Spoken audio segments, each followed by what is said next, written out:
Welcome to Workmorphous Wired, where we dive deep into the future of work and explore the transformative impact of AI and other emerging tech through conversations with thought leaders, policy experts, and industry innovators. Joining me today is Noelle Russell. Noelle is a multi-award winning technologist with an entrepreneurial spirit who specializes in helping companies with emerging technology, cloud, AI, and Web 3.0. She has led teams at NPR, Microsoft, IBM, AWS, and Amazon Alexa, and she's a consistent champion for data and AI literacy. Noelle has built over 100 conversational AI applications since 2014 and has over 2 million unique users on Amazon Alexa. She also influenced almost $1 billion in revenue for Microsoft AI during her tenure there, speaking to Fortune 500 executives, running whiteboarding technical sessions, and leading internal hackathons for her customers. In the last year, she was awarded the Microsoft Most Valuable Professional MVP Award for Artificial Intelligence for the second year, VentureBeat's Women in AI Responsibility and Ethics Award, and was named a 2023 Latina to Watch by the Association of Latino Professionals for America. During our conversation, Noelle and I discuss how her background influences her work in human-centered AI, advice for policymakers and organizational leaders, and the things we as individuals can do to grow and thrive in a world of rapidly evolving technology. Thanks so much for joining us on this episode of Workmorphous Wired. Well, Noelle, I am so excited for this conversation, and I was really thrilled when you added me on LinkedIn because I had heard of your work through Reagan and other mutual connections that we have. And so I was super stoked to learn about all the work that you're doing and everything you're involved with globally, all the companies you've worked with. But to be honest with you, one of the things that I found most compelling is you have this huge megaphone and you use it for good. And you really show up in your conversations with authenticity and in a lot of cases with vulnerability. And I just think that's so inspiring. And I wanted to start the conversation with a moment of gratitude to tell you that that really inspired me. Oh, that's amazing. Thank you very much. Yes, I actually had someone very high up at NASA, actually, and he said to me, when I very openly tell people about my non-traditional path into this technical world, like I didn't get classically trained and didn't get a college degree. And he told me, I mean, he's like a senior director at NASA. And he was like, I've never heard anyone openly say that. And it's my truth as well. But I've never seen someone be vulnerable enough to say it out loud in their professional setting. And he was like, it meant so much to me to hear you say that and kind of normalize it a bit. And he's like, I still won't say it. But it was so fascinating to me that people are like, yeah, me too. Like they also have this shared experience. And I mean, that's why vulnerability is so powerful. It's like it almost, it gives people a chance to accept something about themselves that maybe they didn't accept as freely before because they thought they were alone in it. And I love that. Yeah, I love that too. It's an invitation to be open and to be honest, especially when we have leaders who are setting that example and leading by example. And I love that. And so for our conversation today, you have a lot of information that's available through many thought leadership conversations that you've had. You were at CES last week. There's a lot of information all over the internet about the work that you're doing, your thoughts about AI. So what we'd like to do is link to some key resources about your work in the show notes and really take an opportunity during our conversation today to go a level or two deeper and talk about some of the stories and experiences that you've had as an individual that kind of shaped your experiences, your thinking about AI, and the way that you serve people. How does that sound? Amazing. Love it. Awesome. Well, I wanted to start with a really fun topic, and you kind of alluded to this a little bit before our conversation, but you said you've done some work with the Metropolitan Museum of Art, the Met in New York. Would love to hear a little bit about that and what inspired it. Oh my gosh, such a fun event. And as a matter of fact, I tried to do as many of those as I could, where we were looking at industries that were maybe not naturally thinking, how is tech going to evolve and help us do better things? As a matter of fact, they're a bit even averse to tech. I remember I was actually a principal architect at Microsoft at the time, and the Microsoft communications team was like, hey, we want to go to the Met and help their curators think differently about technology. We're going to partner with MIT. So we partnered with MIT, brought in some MIT data scientists, and it was super exciting. And we, everybody got into this room, and it was in a beautiful location. And we sat people down. I always, in my mind, would think about it as like this awkward high school dance where like curators were on one side, data scientists on the other. They both kind of had opinions about each other that they weren't really, like you could tell, like they're like, yeah, I'm sure you're cool, but like it's not, whatever you do isn't for me. Both sides. It was very interesting. And I remember at the end of the first day, the producer of the hackathon coming up to me and being like, is it going okay?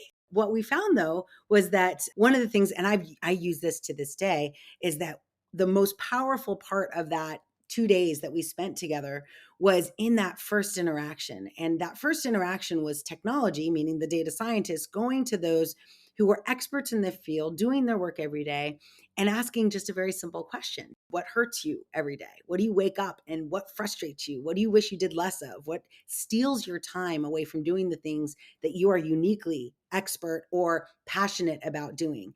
And as soon as you build some trust, and you probably know this just from talking to a friend, when you ask someone and you really mean it, like, are you okay?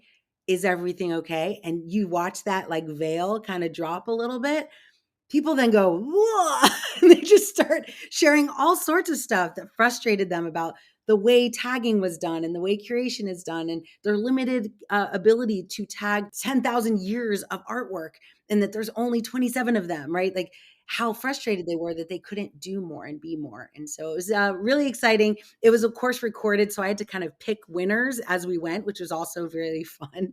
And luckily, my predictions ended up coming true. So I ended up predicting 3 people would be in the top. One of my predictions ended up winning the whole thing. But it was awesome. I truly enjoyed it because by the end, my favorite part was everyone became very familial. Like they hugged each other goodbye. And that's like, that is the world I see, is where when we take an expert and we match them up to technology, they become family, like they become connected, symbiotic in a way that you can't really anticipate on day one, which is that awkward high school dance moment. Yeah, I love that. I love the analogy of the high school dance and people coming together and bringing down the veil of feeling guarded. And it's very cool that AI was really the catalyst in the conversation for that. But it all comes back to humans interacting and problem solving, and we experience that a lot with our clients too, because we that's how we approach every problem, is just, how do we get to the root cause of it? And when you really bring that veil down, it's so powerful what you learn, and then the solutions become so obvious. Is that something that you try to apply as you advise companies on AI implementation? Absolutely. And I always like to, the very first question that I learned back then, and this was like, 7, 8 years ago, that I learned in practice, then I now use all the time, where I don't start with, many times as a data scientist, as someone in data engineering or even artificial intelligence, machine learning, when you're on that side, your tendency is to look for data first. Like, what data do you have? And then use your data to choose the problems you can solve. It's a very research driven academic approach. However, in business, what we found is that the best thing that we can do to create AI solutions that get to production, that actually render value in the organization, is to start on the other side, to start with the problem, to start with what hurts people, what frustrates people. I always tell people, what do you look at? You're in your day, and what do you in your mind say, there should be an app for this? Like, I should not be doing this. And everyone has examples of these. And I think it's really interesting because years ago, we were in this maybe Six Sigma, Lean Sigma kind of world where we were very task oriented, looking at the tasks we were doing and finding efficiencies. And AI, specifically generative AI, puts us in this interesting moment where we can now refocus on what tasks do we do. And instead of thinking about how to automate them or use RPA, we now potentially can leverage AI to accelerate and amplify many of those tasks so that we can focus on much higher value work. And the cool thing about doing higher value work is that as humans, we feel more valued. We feel more like we're contributing. We feel like we're doing something we're passionate about. So our retention in companies end up getting longer. Our productivity ends up going up. So all these side benefits that are increasingly beneficial to a company end up going up massively because we're removing this type of drudgery. But 100%, I now start with the how can I help you have a better day, which seems very innocent and non-technical. And then how do I leverage technology to solve for that? And it makes AI a lot less scary, because I've actually told people, I've watched people get a little teary-eyed when they're realizing the type of things they don't have to do anymore. They're not scared that AI is going to take their job. They're actually extremely grateful to not do that work. And they've been waiting to have that work taken away for quite some time. Wow. That's really powerful. And I'm curious, is that an outcome or a reaction that you see a lot as soon as organizations start to experiment more and talk more openly about technologies like AI? Yeah, I think it depends. So I do have organizations that self-proclaim themselves as laggards, right? We're the ones who wait. We're the ones who look to see what everyone else is doing. I think the interesting time we're in now is that 5 years ago, maybe over the last 5 years, I've really seen a lot of companies define themselves this way. And in the last year, I've seen that definition of even internally of organizations start to shift as they begin to, I use a term called lamp lighting, right? The ability to use an AI project like a smart assistant that now is powered by a GPT model, right? To actually answer questions that before someone, I mean, I was just talking to an agricultural community, right? And they took 1,000-page document on like crop production guidelines or something. No one reads this book. Most of them have it in their office. No one reads it. But now they create this smart assistant that when they're looking at specific types of data, it pops up and says, hey, by the way, here's some guidance that comes from that book. It makes it more accessible, and it can be translated into any language depending on the natural language that the human wants to speak.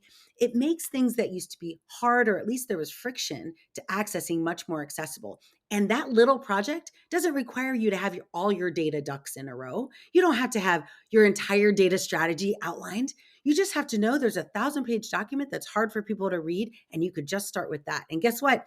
Maybe 100 people all of a sudden now are looking at AI differently because they have a thing that works for them and solves their immediate problem. So these little lamps that you can light along the way become extremely powerful in doing the hard work, which is that longer term data journey. But I am seeing a lot of companies that used to think of themselves as laggards really pioneering in these small projects. And those small projects, I always say it's like a little tiger. These small projects turn into big projects over time. But it's so much safer, I think, for an organization, or at least that's the perception they have. It's safer to start small, but they also start to create a lot of internal innovation energy, positive energy. And I think that has been critical to long-term success for most of the companies I work with. I love that. And the theme that I'm hearing is keep it simple and don't be afraid to start, which is really encouraging, especially because this topic can be so daunting, whether you're a CEO or, somebody who's thinking about the future of their job or somebody who's interacting with it for the first time. So I love that. You touched on accessibility, which I want to come back to in terms of inclusivity. But first, I'm curious to hear a little bit more about your personal story. So you've shared the very powerful story about how you started your journey into tech because your dad inspired you to read sci-fi when you were young. I love that story. I thought that was a really cool tidbit to learn about you. Was there a specific story or book that sparked the aha moment for you? Oh my goodness. So I would say it wasn't the first time I read this series, but it was probably the second, maybe third. I don't know. But I read the Foundation series now, like every year. And the reason I read it is because it's just so fascinating. And in my mind, or at least what my dad encouraged me to see, is technology through the eyes of humanity. So very metaphysical, like what human lessons are you learning through this lens of robotics? And so Asimov is my go-to. That's where I have a lot of these moments. Even today, I'll go back and read iRobot and have a new idea about how personalization in robots or in robotic assistants, I get these like epiphanies of like, oh my gosh, we should totally do that. So I find like he's a friend. He actually just celebrated a birthday on January 2nd. So I did this whole post about him. But I love, like, I appreciated that the tech was cool, which is just like the world we're in today. The tech is very interesting, amazing, does cool things, but it's the humans that made the tech have an impact, both positively and negatively.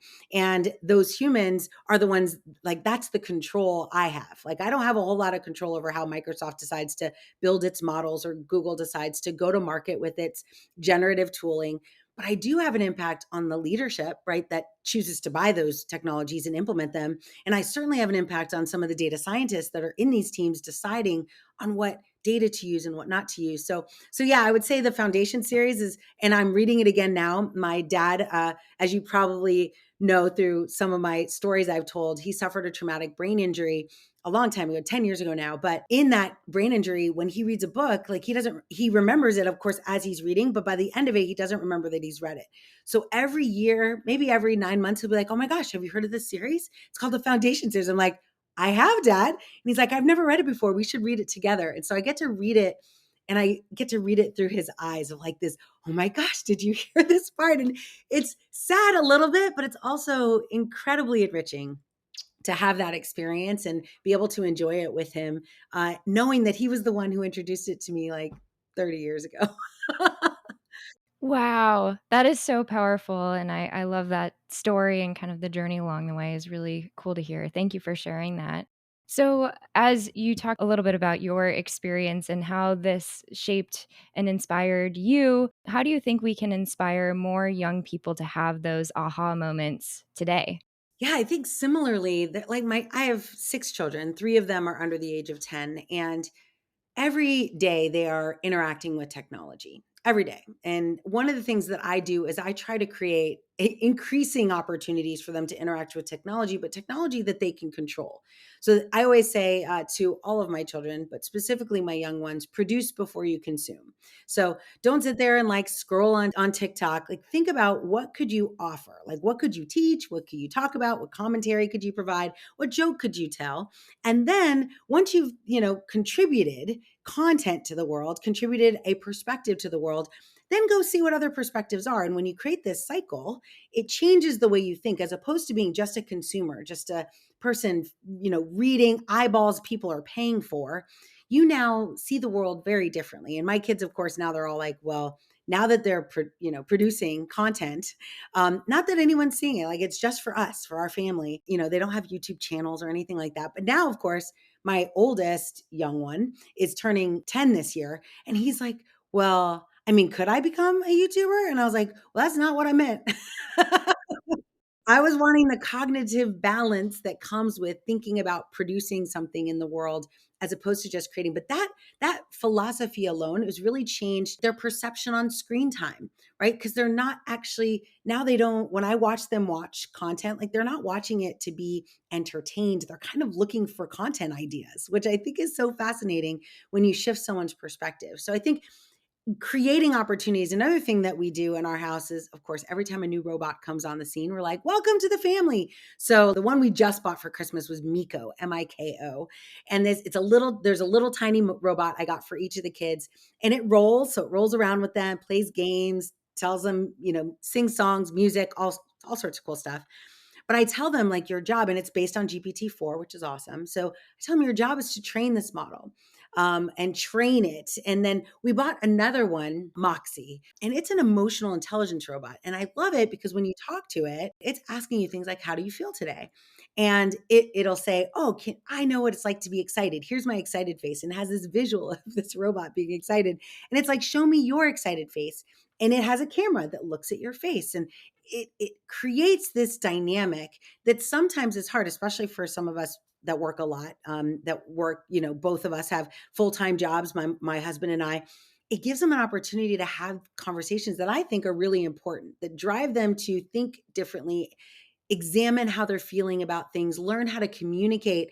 And one of the things I learned with my son and my dad is that as they communicate to these robots, they actually become better communicators to humans. They're like practicing in a safe space. Like the robot never gets frustrated. The robot never goes, "Oh my gosh, what? What are you saying? I can't understand you." Like it just forces them to get good at saying it, and then when they say it right, they get rewarded by the robot responding in a positive way. And that behavior has really turned out to be something very valuable to our organization. And I use that now with my team. I tell them everyone should be talking to a robot because it forces you to get very clear on how you're going to communicate. Wow. What a fun example of using AI for good. And also, it sounds like your house is a blast. Your household, 6 kids, robots. We have 130 devices or something. That's awesome. I think it's inspiring to hear about how you talk to your own children about AI, because that's really indicative, knowing as much as you do, of how we should all be thinking about AI. And it sounds like it's a very discovery based or experimental approach. Is that something that you'd recommend to other people and families as well? Yeah, I'd say the only caveat is that I am a tech mom, so I have locked down all of our services. We monitor all traffic on our Wi-Fi. Like, so we're a little bit of a different household. It look like all things, right? On the surface, you're like, "Oh, that sounds nice," but there's quite a bit of work that goes into it, right? I have very direct knowledge of everything that my kids are watching. So it's not like I give them a free for all. I mean, goodness, YouTube alone is a bit of a disaster. And they're now too old. They don't want to watch YouTube Kids. So I have to do a lot of creative things with network traffic and what sites I want them to see and what sites I don't want them to see and content. And I often have to go and like remove search history because even as they search for something wholesome and innocent, a rabbit trail will occur and it'll take them down some dark path. And that is fascinating to me from an algorithmic perspective, but really damaging to a child who never wanted to see something that cusses or uses bad language, or, it starts off looking like a kid show. And then all of a sudden they're talking about really inappropriate adult things.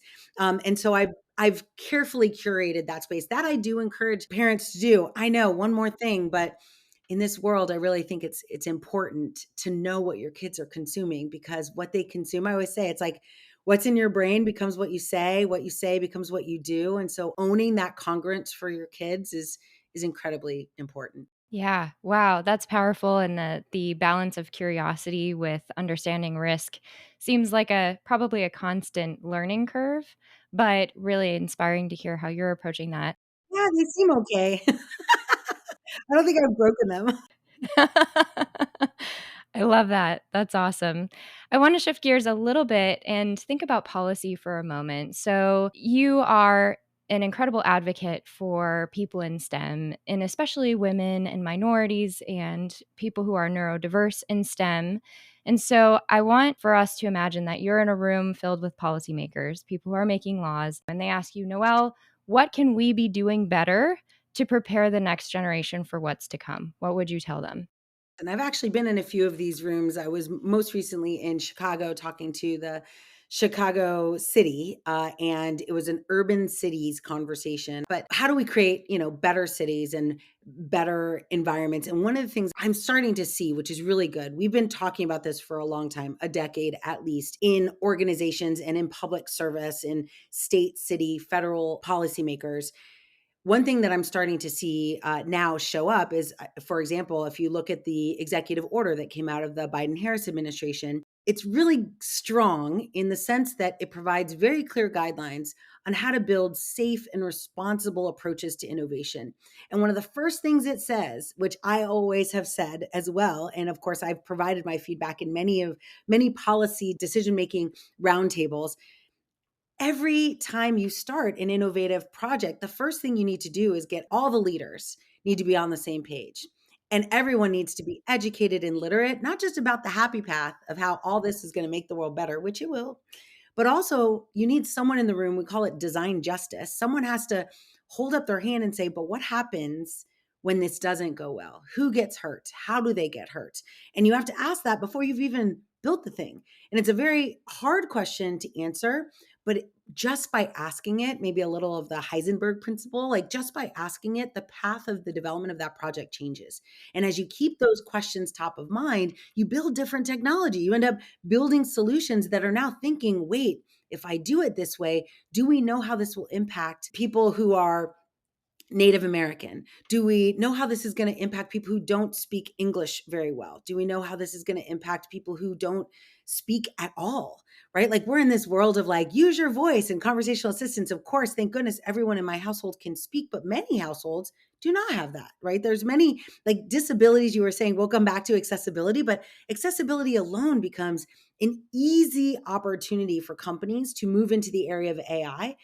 One, because it's available, but two, it opens up what they do and who they are as an organization to more people who could never interact with them before because they couldn't speak their language. They couldn't create gesture controlled services because of, technology was hard. It's easier now. And so I think a lot of the policy making is really around how do you create education and literacy among the leadership. So, for example, in the executive order, one of the things was every agency has to create a chief AI officer. And that chief AI officer, though, let's face it, not all of them are going to be chief AI officer people. There aren't enough of us in the world.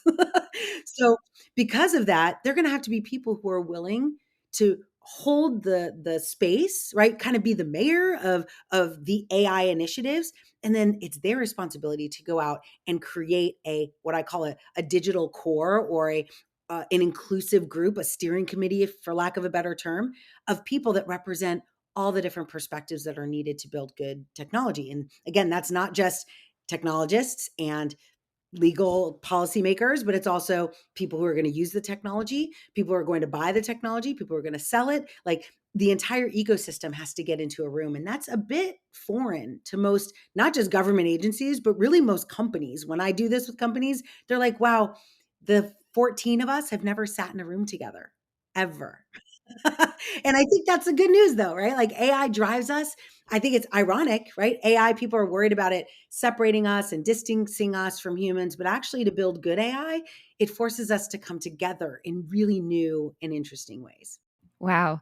That is really powerful, and there are so many different parts of that that I wanna unpack. So the term that you mentioned, design justice, I love that. That's really cool. I've never heard the term before, and you described it in the context of technology and AI, but so applicable in any sort of policy design, program design, project strategy design, and something that so often gets overlooked when, people aren't at the table or you don't have everybody coming together. So really, really powerful. And that's something that we, I guess, don't have a name for, but strive for with our clients, as well as we're thinking about policies that benefit young students and making sure that everyone can benefit from that.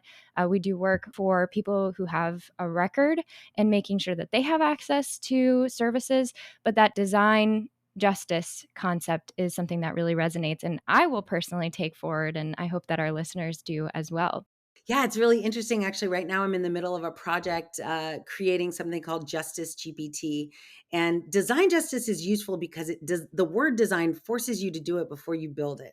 And I think that's the critical difference. Like you said, most people don't think about how do I design for bias and before I've even started. Like it's almost always at the end or an afterthought. So I love that piece, but I also want to, I'm super grateful to hear that you're working on this space because they're usually the biggest, brightest technical minds in the world are not focused on public service, unfortunately, right? They're working for Google or Microsoft. And there are a few, but that's not where everybody goes to do their work. And so having organizations that are willing to build systems. So for example, one of the first things Justice GPT is trying to do is leverage GPT to create an easier way for people to make requests. Freedom of Information Act, right? Like the process to do a Freedom of Information Act request is unnecessarily difficult. And what happens if you don't actually speak the language? It's almost impossible. And so, what do you have the right to? Whether you have the right or not, if you don't have the capability to activate that right, it almost doesn't even exist for you. And so I think there's such a huge opportunity, again, on the AI for good side, for us to use this technology to reduce friction for people who are trying to defend themselves. And we have a lot of people who are wrongly incarcerated or incarcerated because of a lack of rights awareness. And many times, language barriers. And these are all things that a generative model for sure, but AI in general, it can be uniquely good at reducing that friction. And I hope to see a lot more of it, but I'm certainly putting some of my eggs in that basket to try and change a little bit of the world. I love that so much, and maybe that's a follow-up conversation that we could have because there are so many implications of that and so many opportunities. I mean, this is a policy area that's ripe for so much change, and that is so overdue, but the way that technology can accelerate that and contribute to that is so powerful. So, I want to talk a little bit about your work with clients. You've worked with clients all over in all sorts of different industries that impact all sorts of different jobs.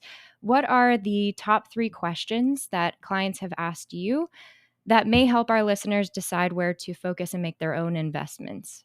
Yeah, I remember I started to get a sense of these patterns early last year. So I started to do just dozens and dozens of these calls with executives that were like, what is this generative AI thing? And do I need to be worried about it? And they weren't saying generative AI back then. They were just like, what is chat GPT? Like, what is this? And so I spent a lot of time, and the very first thing people would ask me or really share that they were worried about was, how do we protect ourselves? Like, how do we protect our organization? We want to understand a little bit more about this innovative thing that's coming out, but we also don't know anything about it. We understand it could lie. We understand that it's, could provide inaccurate information. We're in a regulated industry. Like, there was a lot of fear around initial adoption.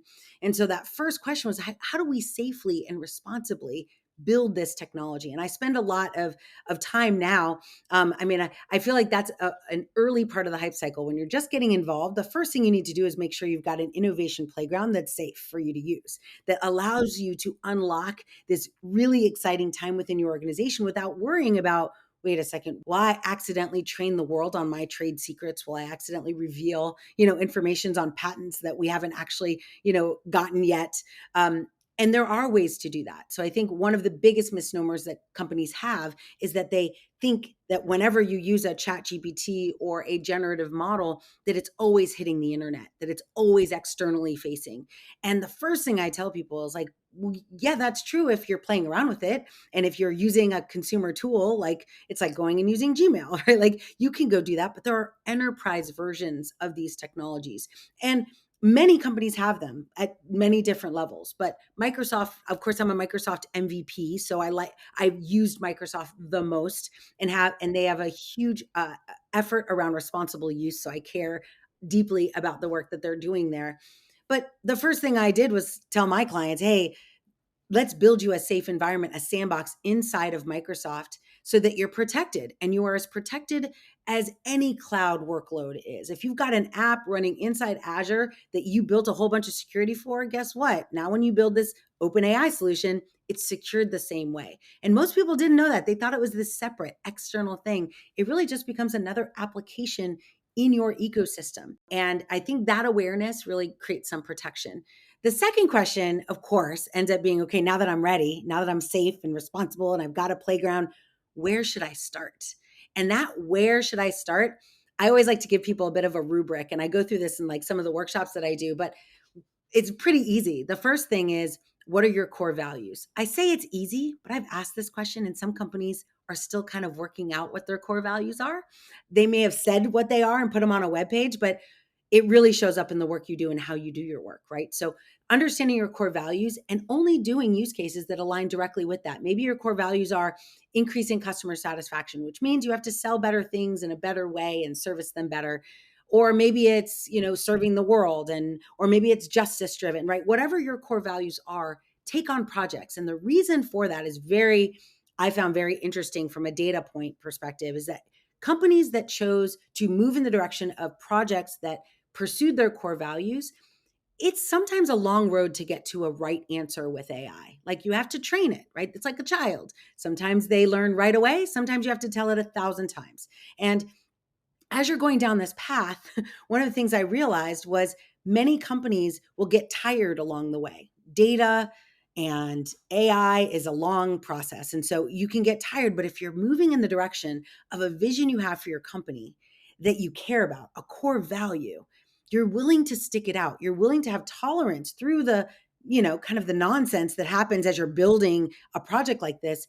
You'll have vision to see it to the end. And that's where the biggest success that I've seen in companies happens when they have a CEO or a C-suite that it has a vision of what AI will do for them, and they hold that vision and get to a positive result. And I always say AI is never broken, it's just untrained. And it requires a leader to hold the vision of what that trained model looks like and be willing to invest to get there. And then that final thing was kind of a surprise to me, but I'm so glad to see it, is executives are asking, like, what does this mean for my workforce? Who, like, What am I going to do? I will tell you right now, you're not going to see like laying off your staff as a result of AI is not, that is not a pattern that I am seeing. What I am seeing instead is a shift, a task identification. And McKinsey actually released a report. They said 30 to 40% of your tasks that you do every day are likely going to be impacted by a generative AI tool. In other words, if your human knows how to use it, they will be able to increase their productivity because they'll get to not do that work anymore. You have a choice. You could choose to let those same people just do less, meaning you'll just hire less people to do that work, or you shift them into higher value work and you get them to do higher value tasks for the organization. So now, for example, your contact center people, maybe they don't have to do as much work because you have this really great chatbot that's answering a bunch of questions. But when they are talking to humans, they can be better at doing that. They can cross sell, they can upsell, they can meet their customers where they are, they can spend time solving bigger problems that lead to bigger results for the company. Most executives are finding it hard to see that vision because it's so strategic. Like you have to really empower your leadership, your team to think about reinvent, if you will, reinvent what they do in a company, allow them to pick the higher value tasks that they do. And that I think is extremely powerful. If you do it, you will see incredible time of prosperity for organizations that move in this direction. But it requires leaders, again, to do that work. And sometimes that's a hard transition to make from what we used to do just a year ago. Yeah. 3 incredible points, and I'm so excited about the last one and you mentioning the percentage of tasks that can be automated, and I think being in the workforce space, that's where I've spent the majority of my career, we've always talked about, occupations that could be declining, but now the narrative is shifting more into the tasks and the skills that become valuable, and so I have a lot of questions, and I wanna figure out how to make the best use of our time, but I'm curious, when you have those conversations and the companies ask you the third question about the workforce, how do you recommend that they get started in that strategic process of reimagining what jobs look like and how to make the most of the human talent alongside of the tech that they have? I think it's really important for leadership to commit to reskilling their workforce. That's first and foremost, is that you're not going into this thinking, oh, I'm going to cut costs. And again, last year, at the beginning of last year, most were in that mindset of like, oh my gosh, this means I could have a third of the FTEs doing this work. And that certainly is true. But what we found is that those organizations that have that mindset end up cutting into the muscle of their organization that they are going to desperately need when they begin to scale with this technology. So it's really important to see the forest for the trees here, is that immediately could you get some short-term cost reduction benefit? Absolutely. But the long-term benefit is that the tribal knowledge that every individual that works for you, that you've trained them, like you're onboarding, every piece of information you gave them to be a good employee in your organization will now be amplified in this new world. So the first thing is just making that commitment that we are going to reskill people into higher value tasks. You are going to need to do a bit of work on defining for your organization. And again, I think this goes along with the core value work. Like, what are you going to do in a world where 30% of your time is freed up? You now don't have to do that. It's not going to happen overnight, but over the next 3 to 5 years, that work will go away. It might even just simply go away because you're using the Office suite and the Office suite has made a lot of things easier. So that's happened. It would be better if you're intentional about how you're going to leverage that time. The best thing to do, and this is what the Fortune 100s lean into, is identify champions early. There are people who are already excited about this technology, about AI, about generative AI. Corral them. You don't have to give them a job specifically in this space. Just create a space, like a community of practice, a community of intent. Like create a community and let these people get together and then give them some freedom. Often things that I will often do is say, let's have an internal hackathon. We're going to create 10 teams. Your responsibility is to create a diverse and inclusive team across at least 4 lines of business. So you have to get people from all over and then have those teams create something with this technology. Be willing as a leader to find a way to fund 10 grand, $10,000 for them to do this work, to build something. And maybe that's time off. Maybe that's, whatever you decide to do. Maybe that's 10% time or 20% time that you give them to work on this project. And then you amplify those who've decided to do this work. Now you'll see leaders will emerge people who understand this technology will emerge, but most importantly, it will energize the entire company to watch this hackathon happen and play out. The whole company will get involved. And I've done, I don't know, dozens of these, and they have consistently returned the same benefit, which is everyone in the company is like, I had no idea you could do that.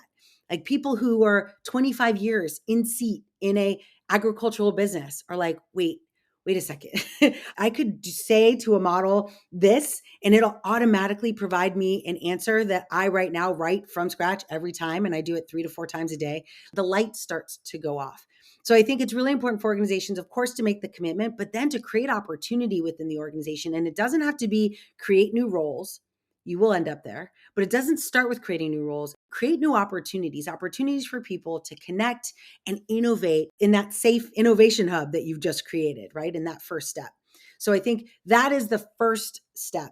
After that, though, I think it's really important, going back to echo what the Biden administration did in their executive order, you do need someone who's going to kind of corral that enthusiasm and build a digital core that is inclusive of all the major leaders within the organization. And I mean legal, dev, development, engineering, security, operations, like everyone needs to get in a room and say, what does this mean for us?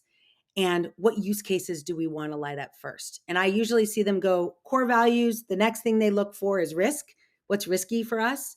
And they use that to kind of balance it out. I want a high value, low risk use case. And then look at how hard it is. I often do that assessment, right? I'll come in and be like, yeah, that's going to take a while, but this one you could do right away. And go for a high value, low risk use case that is relatively easy to implement, and give it to these enthusiasts within your own organization and see what they come up with. I think you would be surprised, but you'd also be really happy with the organizational cultural results that end up happening. Yes. Oh my gosh. When I think about $10,000 to a large company, what a small investment in perspective, and think about the returns of that investment by getting people together, even if it's intangible cultural improvements within the company and people feeling empowered and excited about thinking about problems together. How very cool. Yeah, they very rarely walk away from that thinking, "Oh my gosh, my job is in jeopardy." They almost always walk away with, "Wow, there's so much I could do with this." It very much reinforces this technology will amplify who you are in this business. It's not going to take away from who you are. And you only get that, and it's a core theme that I use all the time, which you only get that by learning by doing. You only get it when you put your fingers on a keyboard and build something that helps you do a thing. And that's why these hackathons can be, and we have even at, I was at National Public Radio for a while, and even at National Public Radio, we didn't want to call it a hackathon because it kind of was super technical. So instead, we would call it serendipity days, right? So it sounds safe and approachable and not technical. So name it whatever you want, but use it as an opportunity to create that space for people to just imagine, play, get creative. Because many times in an organization, we don't have the safety to do that. And I think it's critical to building an AI ready culture. Yeah, and it's interesting. It's almost counterintuitive in a way because companies are thinking, how do we protect our people, right? How do we protect them from what's coming?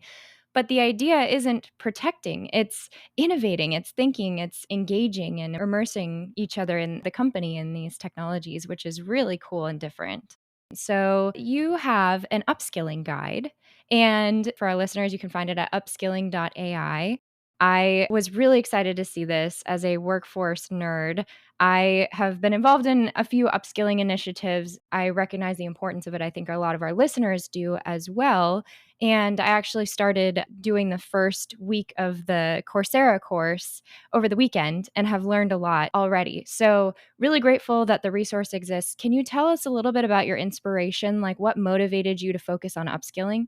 Absolutely. So over the last, I'd say 5 years as a MVP for Microsoft I am always being exposed to new technology before the world sees it. So during COVID, I got a chance to be on the GitHub Copilot beta before we knew it would take the world by storm like it has now. But that was just like, wow, this will be a cool tool for developers. And as I started learning, I started collecting things as I went. And I would be invited to these beta programs and I'd know nothing about the technology that they're using.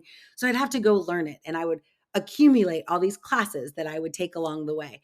And so prior to building the upskilling guide, it was kind of, I would go to places and just literally copy and paste links into LinkedIn messages. So people would contact me and be like, oh my gosh, do you have any ideas for how I can get started in this space? And I'm like, oh yeah. And I'd go to my Evernote and copy all the links that I use for myself and I'd paste it in. And I would do this hundreds of times a month, hundreds. And finally I was like, I should put this up somewhere. And then, so I put it up on a website, actually, a site I was using last year. And I still have this community today, women in generative AI. And if you go to the learn page, it has all these, it's not as up to date anymore, but it has all the lists of classes I was personally taking and that I valued. And that I'm like, this is my guide I want to share with you. One thing I realized though is that I could never reach out to those people again. I could never tell them updates. I could never give them new classes. I just got an opportunity from another company to give some of their training away for free. I'm like, how do I do that? So you'll see when you go to upskilling, I ask people for their email, but not, obviously I don't, if you look at what I do, it's not like I'm selling stuff. Like I just want an opportunity to say, hey, here's a new thing. I just started a new podcast, right? Good Morning AI. I wanted to let them know. And so it created a great way for me to not only give back and help everyone, whether they're technical or non-technical, but also create a relationship with them so that I could continue to give because this information changes and I get new classes. I take classes all the time. Some of them are awesome, some of them not so awesome. So I want to share that with my community. And that's why I made it a little bit more formal. And I love it. It's super fun. I've had thousands of people download it so far this year, and it's really exciting. That's incredible that you've gone through that journey yourself and then you're making it accessible to the rest of the world. And there's obviously such a demand for it. It's something that I've already benefited from, and I'll keep you posted as I progress throughout. But yeah, super, super exciting. What would be your ideal audience for the upskilling guide? Yeah, I think it's really the people, and hopefully anyone who's listening will feel free to connect with me on LinkedIn. But people who connect with me on LinkedIn are typically people who either are tech adjacent, I would say. I always say every company is a tech company these days. Every company is in the cloud. Every company has a development team, an engineering team. Like that's the world we're in. .com era pushed us all, every company into this space.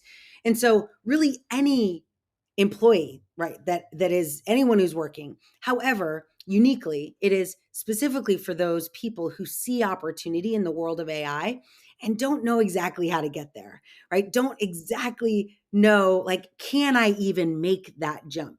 And I think that's one of the things. So I always like to tell people, like, I was not born understanding AI. I did not get classically trained. I don't have a degree in data science. I didn't do that. I didn't at all. I don't really like school at all. But what happened is that I happened to get invited to join the Alexa team in the earliest days. So I got to be part of one of the first large language models that was built at scale. And I was there 4 years during the first, like what we called the tornado years of Alexa, where everything was like spinning around and super exciting. But what I did find was like I was on my own. Like I was hunting and gathering on my own to find resources that I needed. And everyone around me was saying, you know, you already like every sentence they'd start with like, you know how this works. And I'd be like, in my mind, like, I don't know how that works. I don't even know the words that you're saying. So I would go home and like research it, look it up on GitHub, download the repo, rebuild the repo. And so that's why you'll see in this guide, it's not just like educational, which Microsoft has a really great tech agnostic AI business school that I love. I actually teach, I'm a AI business school ambassador. So I teach that content in a lot of my workshops. And in that business school, which you can take for free, it's not a video, it's text. So, if you can read text, you'll be okay. But you read through this text, but it goes through what does AI mean in retail? What does it mean in manufacturing? What does it mean in government? And it gives you this, even if you're not in any of those spaces or a little bit in all of them, or specifically in retail, for example, it gives you this holistic understanding of how this technology can be applied. And I think the application is the magic. If you know how to apply this technology, you'll find people to build it. You'll find people, who can help you architect it, design it, build it responsibly. But it needs someone with the vision of how can I use this technology to solve a business problem or solve a problem for my customer. Well, it's already helping me, and I think it's going to be helpful to so many different people, as our audience of a lot of non-technical leaders. It's amazing how this information is so approachable for those of us who don't have the background. You mentioned your experience building Alexa and how it was a 4-year experience. First of all, I can't even imagine a world now without Amazon Alexa. So that was about 2014, right? Yes, yes, exactly. Okay. Wow. That is amazing to think about. During that time, it's my understanding that you were not only getting ready for the launch of Alexa, but you also had a lot of life changing experiences around the same time, including the birth of your third child and your father's accident, which you alluded to before. So I'm curious, how have those life changing experiences or ones like them shaped your view as a leader and your approach to inclusivity? 100%. Oh my gosh. Yeah. So I didn't really put it all together until much later, because this is now 10 years ago, right? That this happened, which is crazy to say. But I remember, I look back and realize that I was 9 months pregnant. I was launching this really incredibly important project, not only to me, but like in my mind, it was like to the world. I remember Jeff Bezos being like, this will be everywhere. Before it was like, before we thought it would be, he was like, this is going to change the world. And we were all like, yeah, let's do it.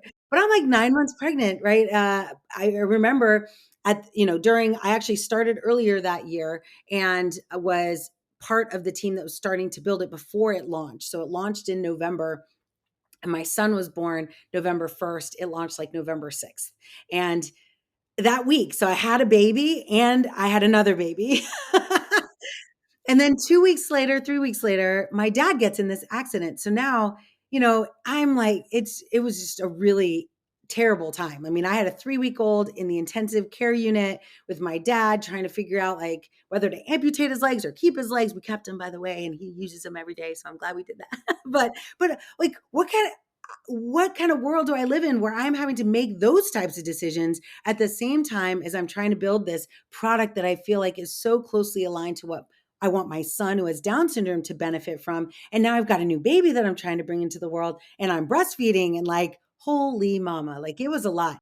I think just human psyche wise, I did not realize what I was dealing with at the time. But I was, of course, very excited about Alexa. I went back to work relatively quickly in order because it was like my baby. Like a lot of the things that I built were getting launched for the first time. And there was this unique opportunity because the skill store that all of my apps are running in was just being born. And there were less than 1,000 skills on the platform. And I remember the day I decided, I was like, if I build 100 apps before it passes 1,000, I will have 10% of the store. And I did. I sat down and I pushed out 110, 115 applications so that I could say I had 10% of Alexa's skill store. I'm telling you, like learn a lot about yourself. I'm like, I guess I'm metric driven.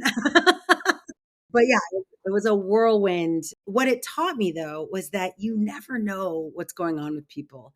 No one really knew. I mean, obviously they knew I was pregnant. That was not a secret. But they never really knew about my dad. They didn't know about like the fact that I was going after this really ambitious goal. Like nobody really knew. They'd ask me how I was. I'd be like, "Oh, everything's great." And meanwhile, like things were a bit of a mess. Like it was very, very tumultuous time. And of course, I still have my daily, having to take care of my son and, like my son who has special needs. So, like, it was just a lot. Yeah. I mean, it's so obvious to me just in talking with you that you are the way that you are as a leader, as a caregiver, as a partner, as a parent, all of those things.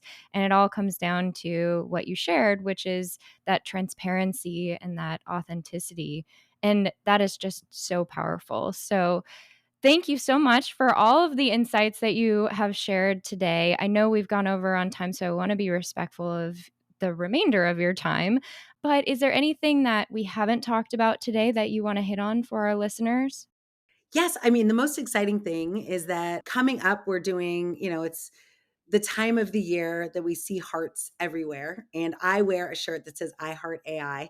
And so every year around this time, I do a I Heart AI challenge. So if you connect with me on LinkedIn, you can be part of that challenge. We go through really the AI business school material, but video based. So I get to share with you my perspective on that content. The content is free. The challenge, if you want a shirt, you can sign up for the challenge. It comes with a certificate from the AI Leadership Institute saying that you've moved in the direction of becoming a practitioner in this space. And it's just just a lot of fun. I do it live. You never know what's going to happen.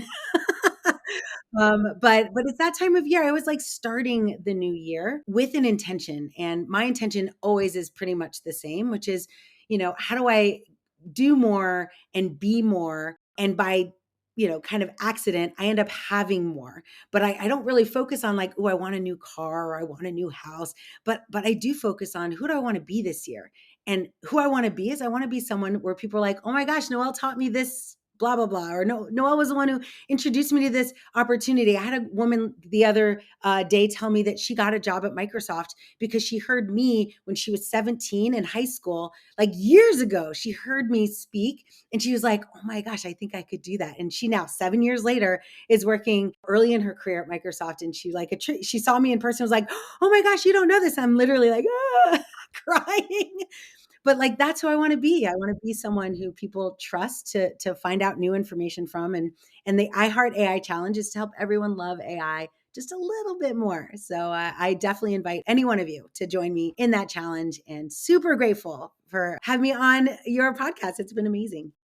Well, thank you so much, Noelle. And you mentioned that you want to be somebody who offers teaching and education. And I have learned so much from our conversation today and from the resources that you put out there. So we'll definitely include those in our show notes and all of the information about the podcast so that others can have access to some of the no-cost resources and other resources that you've shared. So thank you again so much for your time and your authenticity and for being with us today. Thank you so much.